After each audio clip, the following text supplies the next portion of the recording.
Educational channel విద్యా ఉద్యోగ సమాచారానికి స్వాగతం. ఈరోజు ఈ వీడియోలో మనకు టీజీపీఎస్సీ కొన్ని రీఫార్మ్స్ తీసుకురానున్నట్టు మనకు అర్థమవుతుంది.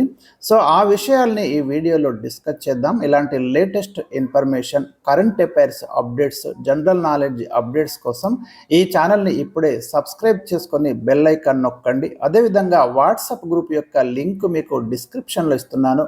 దాంట్లో మీకు జాయిన్ కావడం వల్ల ఇంపార్టెంట్ జాబ్ నోటిఫికేషన్స్ ఎప్పటికప్పుడు అప్డేట్ చేయడం జరుగుతుంది.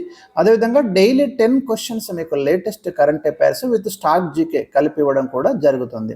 అయితే మనకు రీసెంట్గా తెలంగాణ పబ్లిక్ సర్వీస్ కమిషన్ ఒక మీటింగ్ కండక్ట్ చేసింది యూనివర్సిటీస్ వీసీలతోటి. ఈ మీటింగ్లో కొన్ని కీలకమైన నిర్ణయాలు తీసుకున్నారు. ఆ నిర్ణయాల గురించి మనం డిస్కస్ చేద్దాం. భవిష్యత్తులో నిర్వహించబోయేటటువంటి గ్రూప్స్లో సిలబస్ మార్పు, ప్రశ్నల సరళిలో మార్పు, అదేవిధంగా గ్రూప్ 1కి సంబంధించి మళ్ళీ ఇంటర్వ్యూల పునరుద్ధరణ, వీటి మీద డిస్కషన్స్ అయితే స్టార్ట్ అయినాయి. అంతిమ నిర్ణయాల కోసం మనం వెయిట్ చేయాల్సి ఉంది. ఇక్కడ మీరు గమనిస్తే గ్రూప్స్ డోస్ పెంచుదాం అంటూ హెడ్డింగ్ చూడొచ్చు. పరీక్షల్లో ప్రశ్నల స్థాయిని పెంచే యోచనలో టీజీపీఎస్సీ, అంటే క్వశ్చన్స్ ఇప్పుడు ఇస్తున్నట్టు మూస దూరంలో కాకుండా అభ్యర్థి యొక్క ఎనలిటికల్ పరిజ్ఞానాన్ని టెస్ట్ చేసేలాగా క్వశ్చన్స్ డిజైన్ చేయాలని ఒక అభిప్రాయం అయితే వ్యక్తమైంది. ఉద్యోగాలకు అత్యుత్తమ అభ్యర్థుల ఎంపికే లక్ష్యంగా మనకు కనిపిస్తుంది. మూస పద్ధతికి స్వస్తి చెప్పి ప్రస్తుత ట్రెండ్కు అనుగుణంగా ముందుకెళ్లాలని టీజీపీఎస్సీ చైర్మన్ ఏదైతే తన విజన్ ఉందో దాన్ని ఇంప్లిమెంట్ చేసే దిశగా ఒక అడుగు పడ్డట్టు మనకు ఇక్కడ అర్థం చేసుకోవచ్చు.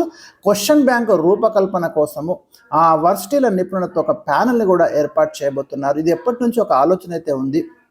ఒక స్టాండర్డ్ క్వశ్చన్ బ్యాంక్ ప్రిపేర్ చేయాలి అని, మరి ఆ దిశగా కూడా టీజీపీఎస్సీ అడుగులు వేస్తున్నట్టు మనం ఇక్కడ భావించవచ్చు. త్వరలో ప్రభుత్వానికి నివేదిక ఇచ్చే దిశగా అడుగులు అంటూ మనకు ఒక వార్త ఇక్కడ కనిపిస్తుంది. ఒకసారి డిస్కస్ చేద్దాం మనము. తెలంగాణ పబ్లిక్ సర్వీస్ కమిషను మరి ఇప్పటిదాకా ఉన్నటువంటి ట్రెండ్ను మార్చి ఈ లేటెస్ట్ యుగానికి అనుగుణంగా, ఈ లేటెస్ట్ ట్రెండ్కి అనుగుణంగా ప్రశ్నలను టీజీపీఎస్సీ ఎగ్జామ్స్లో అడగాలని నిర్ణయించుకొని మనకు యూనివర్సిటీ వీసీలతోటి ఒక కీలకమైనటువంటి సమావేశం జరిగింది. దీంట్లో మనకు సిలబస్, పరీక్షా విధానం, మూల్యాంకన పద్ధతి, రాష్ట్ర చరిత్రకు సంబంధించిన అంశాలపై కూలంకషంగా చర్చించడం అనేది జరిగింది. పరీక్షల కోసం పెద్ద ఎత్తున క్వశ్చన్ బ్యాంకు రూపొందించాలని అయితే నిర్ణయించారు. ఇది మీరు గమనించండి. అదేవిధంగా నేషనల్ స్థాయిలో జరిగేటటువంటి ఎగ్జామినేషన్స్ను స్టడీ చేసి ఆ రీతిలో ప్రశ్నల స్థాయిని పెంచాలని కూడా తీర్మానం చేసిండ్రు. అంటే యూపీఎస్సీ సివిల్ సర్వీసెస్లో ఎలాంటి విధానాన్ని అయితే అనుసరిస్తుందో దాదాపుగా టీజీపీఎస్సీ ఆ ట్రెండ్ను ఫాలో అయ్యే అవకాశాలు మనకు కనిపిస్తున్నాయి. ఒక 1 monthలో ఈ రిపోర్ట్ ఇవ్వాలని టీజీపీఎస్సీ అయితే మరి కోరింది. ఇక పరీక్షలను ఆన్లైన్లో నిర్వహించే విధానం మీద కూడా డిస్కషన్ నడిచింది. అయితే దీని మీద కొన్ని భిన్నాభిప్రాయాలు వ్యక్తమైనాయి కాబట్టి దీని మీద ఇంకా క్లారిటీ అయితే మనకు రాలేదు. అదేవిధంగా లక్షలాది మంది విద్యార్థుల జీవితాలతో ఇది లింక్ అయి ఉన్నటువంటి అంశం కావడంతో ఈ విషయంలో మరి ఆచితూచి అడుగేయాలని పలువురు సూచించడం కూడా ఇక్కడ మనకు జరిగింది. ఇక 3 విభాగాలుగా ప్రశ్నలంటూ మనం ఇంకొకటి చూడొచ్చు. గ్రూప్స్ పరీక్షల కోసం ఇప్పటి వరకు కొంతమంది సబ్జెక్టుల నిపుణుల నుంచి క్వశ్చన్స్ తీసుకొని ఇస్తున్నారు. ఇకపై ఇందుకోసం వర్సిటీల్లోని కొంతమంది నిపుణులతో ఒక సపరేట్ ప్యానెల్ ఏర్పాటు చేసే ఆలోచనలో ఉన్నారు. కమిషన్ పరీక్ష నిర్వహించే ముందు సిలబస్లో ఏ అధ్యాయాలు ఉండాలనే అంశాన్ని కూడా ఇక్కడ నిర్ణయించబోతున్నారు. సాధారణం, మధ్యస్థం, కఠినం అనే 3 విభాగాలుగా ప్రశ్నలు రూపొందించాలని భావిస్తున్నారు. ఇప్పుడు మనకు ఎలాంటి ట్రెండ్ ఉందంటే కొన్ని సందర్భాలలో వస్తే అన్ని ఈజీ క్వశ్చన్స్, లేకుంటే అన్ని కఠినమైన క్వశ్చన్స్. ఈ విధంగా ఉండడం వల్ల క్వశ్చన్ పేపర్ బ్యాలెన్సింగ్ లేదు అనే అభిప్రాయం వ్యక్తమవుతుంది. కాబట్టి ఇక్కడ ప్రధానంగా ఏంటంటే అభ్యర్థికి సబ్జెక్టు మీద ఉన్నటువంటి అవగాహనను పరీక్షించేలాగా క్వశ్చన్ పేపర్ని రూపొందించాలనే సంకల్పం అయితే టీజీపీఎస్సీ తీసుకున్నట్టు మనకు అర్థమవుతుంది. ఇంకా సాధారణ ప్రశ్నలు కూడా మనకి ఎట్లున్నాయి, జనరల్గా ఎట్లున్నాయంటే డైరెక్ట్ క్వశ్చన్స్ అడుగుతున్నాడు. B1 లోపం వల్ల ఏ వ్యాధి వస్తుంది, లేదంటే మానవ శరీరంలో అతిపెద్ద గ్రంథి ఏది, ఇట్లాంటి ప్రశ్నలు కాకుండా కాన్సెప్ట్ బేస్డ్ క్వశ్చన్స్ ఇచ్చే అవకాశాలు ఉన్నాయి. ఉదాహరణకు రీసెంట్ ఇష్యూలో మీరు తమిళనాడు ఇష్యూ కనుక చూస్తే అక్కడ గవర్నర్కి తమిళనాడు ప్రభుత్వానికి మధ్య ఏర్పడ్డటువంటి ఒక కాంట్రవర్సీ బేస్ చేసుకొని జనరల్గా డైరెక్ట్ క్వశ్చన్ అడిగితే ఏమడుగుతాడు, ఇటీవల ఏ రాష్ట్రంలో గవర్నర్ వైఖరి వివాదాస్పదంగా మారింది అనే ప్రశ్న అడిగితే డైరెక్ట్ క్వశ్చన్ అది ఎవరైనా ఆన్సర్ చేస్తారు. అట్లా కాకుండా భారత రాజ్యాంగంలో లింక్ అయినటువంటి గవర్నర్కు లింక్ అయినటువంటి ఆర్టికల్ మీద కానివ్వండి, సుప్రీంకోర్టు జడ్జిమెంట్ ఇచ్చినటువంటి తీరు మీద కానివ్వండి క్వశ్చన్ కనుక ఫ్రేమ్ చేస్తే అది అభ్యర్థిలోని అవగాహనను టెస్ట్ చేస్తుంది. భవిష్యత్తులో అలాంటి క్వశ్చన్స్ మనం ఎక్స్పెక్ట్ చేయొచ్చు అనే విషయాన్ని మీరు ఇక్కడ గమనించండి. ఇంకా సాధారణ ప్రశ్నలను కూడా భిన్నమైన కోణంలో ఇవ్వాలని ఇక్కడ భావిస్తున్నారు. ఇందాక నేను చెప్పిన ఎగ్జాంపుల్ ఇదే. ఇచ్చే ప్రశ్న అభ్యర్థి యొక్క లాజికల్ థింకింగ్, తాత్విక ధోరణి ప్రశ్నించేలా ఉండాలని కమిషన్ భావిస్తుంది. భవిష్యత్తులో ఇది మనం ఖచ్చితంగా ఎక్స్పెక్ట్ చేయొచ్చు. మధ్యస్థంగా ఉండే ప్రశ్నలు అభ్యర్థి ఆలోచన ధోరణికి అద్దం పట్టేలా ఉండాలని నిర్ణయించారు. ఉదాహరణకి మీకు ఇక్కడ భౌతిక శాస్త్రం నుంచి వెర్నియర్ క్యాలిపర్స్ గురించి ప్రశ్న వేసినప్పుడు అందులో ప్రస్తుత కాలంలో ఉపయోగించే విధానపరమైన సూత్రాన్ని, అంటే డైలీ లైఫ్లో మనం వాడేదాన్ని అప్లై చేయబోతున్నారు. ఆర్ట్స్ గ్రూపుల నుంచి కూడా ప్రశ్నలు నవీన దూరంలో ఉండాలని భావిస్తున్నారు. రాష్ట్రపతి అధికారాలపై వేసే ప్రశ్న ఇటీవల రాష్ట్రపతి ఏ అంశాల్లో తన అధికారాన్ని వినియోగించారో తెలియజేయాల్సిన విధంగా ఉంటుంది. అంటే ఒకటి మీరు గమనించాలి, ప్రధానంగా కరెంట్ ట్రెండ్ బాగా ఫాలో కండి, కరెంట్ ఇష్యూస్ మీద ఎక్కువగా ఫోకస్ చేయండి. దానికి ఏ ఒక సంఘటన జరిగితే దాని నేపథ్యంలోకి వెళ్ళి ప్రశ్నించే అవకాశాలు మనకు కనిపిస్తున్నాయి. ఇప్పుడు నేను ఒక video series every day 10 questions ఇస్తున్నా. నేనైతే అదే సిస్టమ్ ఫాలో అవుతున్నా. లేటెస్ట్ న్యూస్ తీసుకొని దాని బ్యాక్గ్రౌండ్ మొత్తం వెళ్ళి మీకు ఎక్స్ప్లెయిన్ చేయడం జరుగుతుంది. భవిష్యత్తులో డెఫినెట్గా ఆ సిరీస్ అయితే మీకు ఖచ్చితంగా యూజ్ అవుతుంది. చూడండి, ఇప్పటికే మనం 190 వీడియోస్ అయితే ఇక్కడ అప్లోడ్ చేయడం జరిగింది. ఇక గ్రూప్స్ ద్వారా ఎంపికయ్యే ప్రభుత్వ ఉద్యోగి ప్రజా జీవితంలో వేగంగా నిర్ణయాలు తీసుకోగలిగే సామర్థ్యం కలిగి ఉండాలి అని కమిషన్ భావిస్తుంది.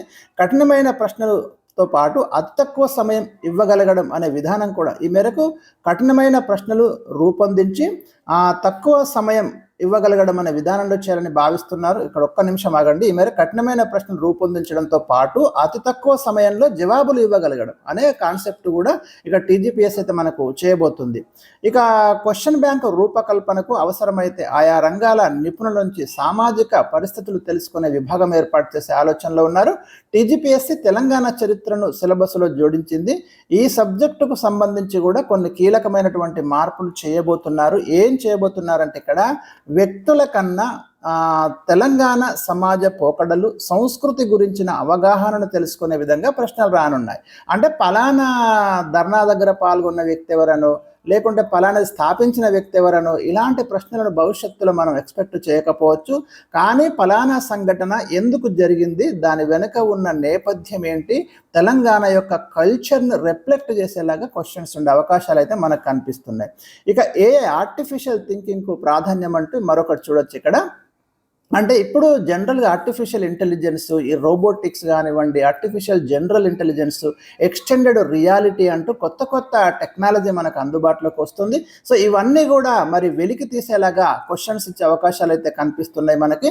ఎందుకంటే ప్రజా సర్వీస్లోకి వచ్చినటువంటి ఉద్యోగి ఈ ఆధునిక పరిజ్ఞానం మీద కూడా అవగాహన కలిగి ఉండాలి అనే ఉద్దేశంతో టీజీపీఎస్సీ మరి రాబోయే రోజులలో ఈ టెక్నాలజీకి సంబంధించినటువంటి క్వశ్చన్స్ని కూడా మరి కొంత స్టాండర్డ్ దూరంలో ఇచ్చే అవకాశాలు అయితే మనకు కనిపిస్తున్నాయి. కాబట్టి అభ్యర్థులు ఇప్పటి నుంచే మీరు టెక్నాలజీ మీద కూడా పట్టు పెంచుకోండి. సపరేట్గా కొన్ని ప్రశ్నలు కంప్యూటర్ టెక్నాలజీ మీద కూడా పెట్టిన ఆశ్చర్యం లేదు. కాబట్టి ఆ దిశగా కూడా మీరైతే నాలెడ్జ్ మరి పెంచుకోవాల్సినటువంటి అవసరం అయితే ఉంది. సో ఇది మనకి సాక్షిలో. అదేవిధంగా ఇంకా నమస్తే తెలంగాణలో కూడా ఒక ఆర్టికల్ మనం చూడొచ్చు. గ్రూప్ 1లో మళ్ళీ ఇంటర్వ్యూ అనేది ఇక్కడ చూడొచ్చు. సరే, మళ్ళీ ఇంటర్వ్యూస్ పెడతారా పెట్టరా అనేది అయితే ఇక్కడ డిస్కషన్ నడుస్తుంది.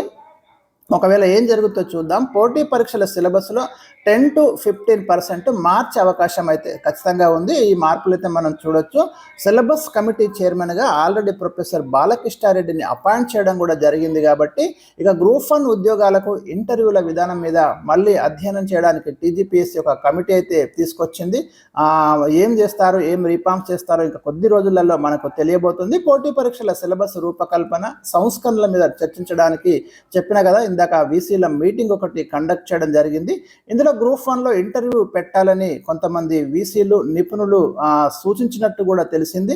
చాలా రాష్ట్రాలలో గ్రూప్ 1 ఇంటర్వ్యూలు కండక్ట్ చేస్తున్నారు. కాబట్టి మన రాష్ట్రంలో కూడా ఇది ఉండాలని వారు అడగడం కూడా జరిగింది.